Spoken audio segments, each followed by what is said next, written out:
Yes, hello. Thank you for having me. Okay, this is a lot to wrap my head around, and I have to admit my head is spinning a little bit because it's just so much. Like, okay, I'm in kindergarten, okay, and Stephen is just educating us on university level here. So I'm just trying to catch a few of the words that, I'm like, what's that? Oh no, what's it? And like, I have a billion questions, and I'm not gonna ask them all. It's just like, whoa.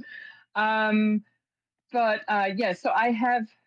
First of all, I mean, I have heard about ordinals and so on for a long time, obviously, and I haven't really been diving into it. Mostly because, firstly, because I heard it was super complicated back in, a year or two ago, right?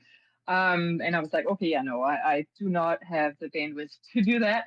And then secondly, because when I create my paintings, my painting are digital paintings, and they are usually pretty large, and I'm like, yeah, that's not going to work for ordinals.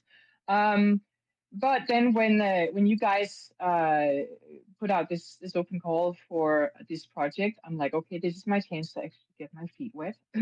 So so I dove into it. And this past week, I have been playing around with both the dithering and also compressing with different programs. And like I've used Squish and Squish and whatever they're called. And it's been fun. And actually, I've enjoyed it more than I thought I would because Penn has talked about it so many of these spaces with Ella, and I'm like, yeah, that's fine. It might be good for you guys, but I don't know about me. But it is kind of fun to play with. Now, I was wondering if, first of all, I tried to convert one of my images into an HPG file on, I think it was Squish or Squish, I don't know, but. And it just became this black and white file. I'm like, okay, yeah, that's not going to work. So then I have been converting into this AVIF file, and I'm just wondering if it matters what kind of file it is. I don't know what half of them mean, or even any of them. I'm just it's like trial and error for me right now. I'm just experimenting and see what does what and how it works and so on.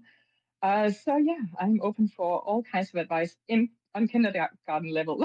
So yes, that's what I had. Hey Dorothy, this is Logic. Hey, Logic. Hey, um, have you tried Adobe Express?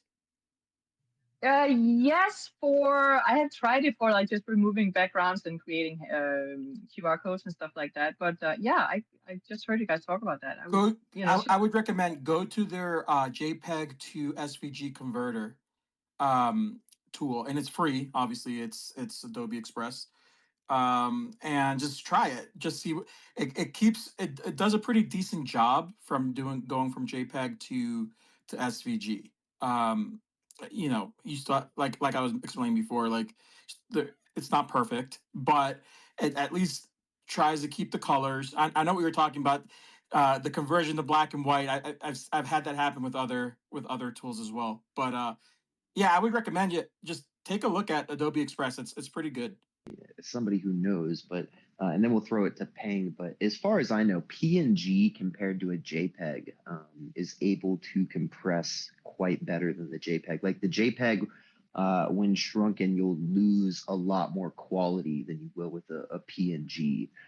So definitely something to keep in mind there as well. So yeah, file type definitely plays a massive role.